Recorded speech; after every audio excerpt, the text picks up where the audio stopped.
নাটোরে শারদীয় দুর্গাপূজা মন্দির পরিদর্শন করেছেন রাজশাহীতে নিযুক্ত ভারতীয় সহকারী high commissioner Manoj Kumar.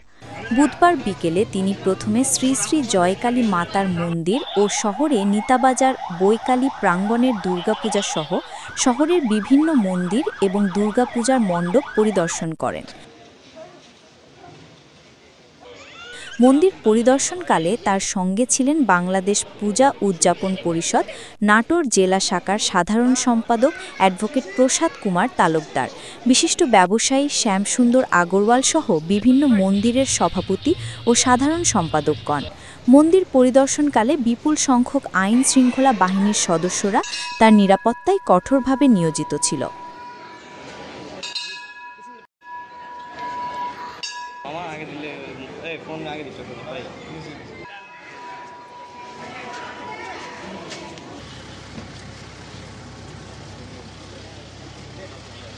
Party ফেলে যাবে সাথে যাবে হলো